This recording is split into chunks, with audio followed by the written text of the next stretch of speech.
It sure is a hell of a drug.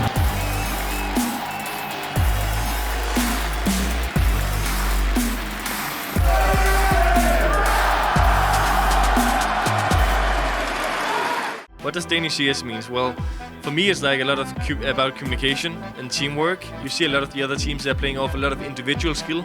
And not that Denmark doesn't have that, but they know that in order to go and win titles, you need to be a good team, you need to have structure, you need to prepare well.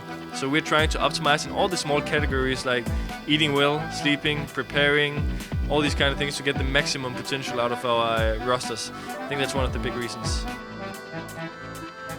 I think it's part of the culture within Denmark that, yes, you can have a lot of raw skill, yes, you can have, all the abilities you want as a Counter-Strike player, but if you don't have the mental side of it as well, if you can't conduct yourself well, if you can't, behave on a team, if you can't be a great teammate, then you really don't have a place within the top scene of Danish Counter-Strike. And I think some of those names, Sonic, Ave, Wim for that matter, they showed us back in the days that that's what needed to be, some of the best within the world. So, yes, they've been great role models, yes, they've been great examples of what we want to achieve, and I think it's great to still have them around. I think there's actually quite a lot of things that separates Denmark from a lot of the other countries. First of all, I think like heritage. If you look at some of the names that's still within Counter-Strike, like Sonic, before that Ave, like these kind of leader, father figures who has been one of the biggest names in the previous versions of Counter-Strike, is still providing the information, sharing their experiences to younger players. So in that way, I feel like we've been having a quick learning curve. Got so much work on his hands, gets the first one, gets the second one, gets the third one, 2 versus 1, oh, amazing from Sonic. That's 4 from Sonic, 1 more remaining. And he's gonna peek out and he's gonna win it! What an absolutely amazing round! The Counter-Strike scene in the early 2000s were a bit of a jungle, I would say. We had many clans, and I think that we had some of the top clans in the world. Spirit of Amiga is by far one of the most known. We had a lot of teams who were based in different parts of Denmark. Usually they came from the same area mostly, but it was quite hectic. But there was no doubt that countries like Sweden and the United States of America were the top dogs of the Counter-Strike scene back then. But we tried to follow. I went to the first major in Counter-Strike history at DreamHack Winter. And that was a crazy ride because we participated in the BIOC, bring your own computer, and I traveled with my monitor, my PC, all the way from like the bottom of dark Denmark, Jutland, and all the way to the top of Sweden. It's coming up from some underground sport, and now it's pretty mainstream. Everyone in Denmark knows what Astralis is today.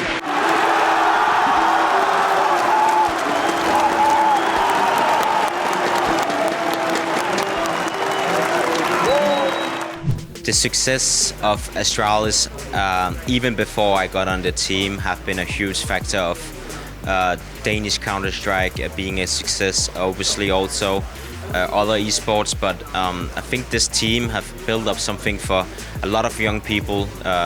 A lot of schools have accepted esports as a thing. They have making it possible going and study and playing esports at the same time. I would still have to go with the people behind Astralis. The way that they have built our team, the way that they have implemented some of the traditional things from sports, especially our director of sports, Kasper Witt, who has implemented a lot of stuff from his time in handball, has made us who we are today. And I think that has been the kickstart of making esports that big in Denmark.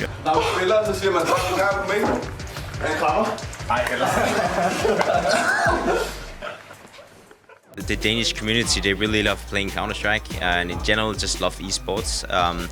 I also think the fact that a lot of young people, they start from a young age and actually have the ability to play on PCs from a young age makes it easier for them to get better as well. Denmark, it's a pretty cold country. We spend a lot of time inside, and I think, the hours that we put into the game is definitely a big part of it as well. So overall, we just have a great environment for fostering talent. If you look at like the way the entire society is built within Denmark, with the free education, with like the security net and so on, you're in a different way not being pressured to have a job as early, and you have more financial stability, which makes you, I guess, allowed to take a year off just playing video games and so on, and that has been very beneficial for Danish Counter-Strike.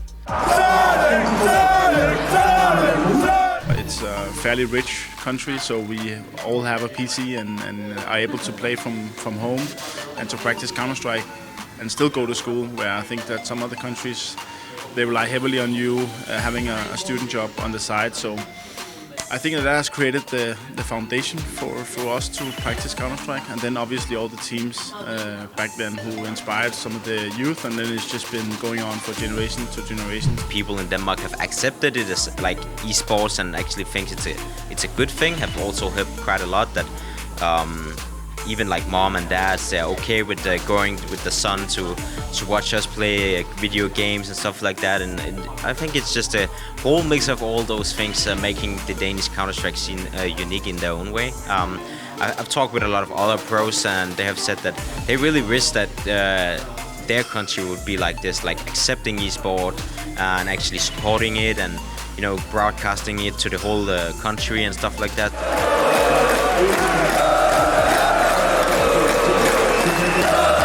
We can walk on the street as we could just 2 years ago. Now we're getting stuck, whether it's like going out shopping for groceries or it's being in the airport.